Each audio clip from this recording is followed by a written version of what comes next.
Busho again. Today I'm going to show you how to track down power steering leaks on 94 to 97 Accords. So as you can see here, I'm tracking down a power steering leak. It's supposed to be at the upper level, it's at the lower level. I checked the usual culprits around the shaft seal of the power steering pump, which would cause it to leak down the bottom. As you can see here, the power steering pump is very clean. Not a bit of fluid residue on it. The inlet line, that's this line right here that goes down to the reservoir. Again, very clean. The return line from the cooler, that's that tiny hose right there. Trace that back. And that goes down there, the hard lines on the cooler. The cooler's in front of the radiator. That loop of steel pipe is the cooler, the power steering fluid cooler. That's where the rubber hoses meet up and connect to it, and those are dry as a bone. Also make sure the cooler pipe isn't leaking. This is the power steering pressure line, also dry. Be sure to check at the crimp points where the metal transitions to rubber. That's good. Another crimp point here, dry. And another one all the way down there, which may be difficult to see. You could barely see it right down there, but that's dry too. Here's another look at that crimp point. Also check the power steering pressure switch that screws into the pressure line. There's also some hard lines you can see here. There's a hard line that goes from the cooler right there. It is a bit rusty, but it's not leaking.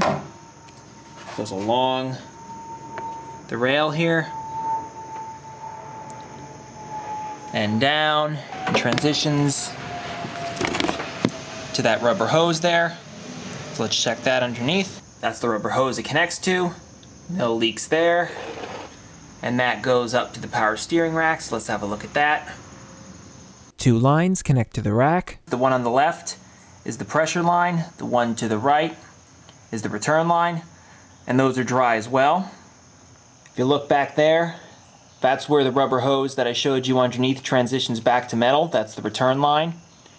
And that connects to the top of the rack on the right. Now unfortunately that only leaves one thing, and that's the steering rack. So the first thing you do is check the bellows on each side. Over here, this bellows in good shape. But over here, the bellow is split wide open, and you can see we have fluid loss. So unfortunately, the end seals on this rack are bad.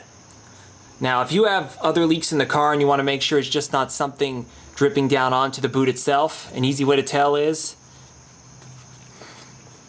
just get your finger, put it inside the boot, and put your finger around at the bottom section, because that's where the fluid will accumulate if the end seals are leaking. And you can see there's fluid inside. So there's no doubt in my mind that this rack's leaking, and that's the cause of our fluid loss. A torn boot can occur in one of two ways. A fluid leak due to a bad rack seal can cause steering fluid to pool inside, deteriorate the rubber, and eventually rupture it. Or a boot can simply crack due to age and allow road grit to get onto the steering rack shaft. As you turn the wheel, this grit is pulled past the rack seal. This abrasive action wears the seal and causes the leak. If the boot is dry inside, you may have found the damage in time, in which case inspect the rack shaft. If it's clean and has no debris on it, replace the boot. If debris is inside the boot and on the shaft, chances are the damage has already been done and you'll have a leak in the future. A rack rebuild or replacement is the only option. The bellows may not always show signs of fluid on the outside, especially if you caught the leak early. When in doubt, pull the boot off where it clamps to the rack and check inside it for fluid. You may need a pair of side cutters if the boot uses a steel band clamp. You can replace it with a plastic zip tie later if the end seals are okay. You can also have leaks from the control valve and the steering input shaft, but those are far less common. The control valve can be checked from under the vehicle.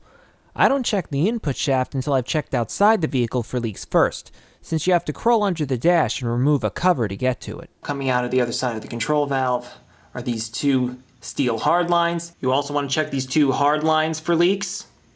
They both run over the top of the rack. One of them terminates here,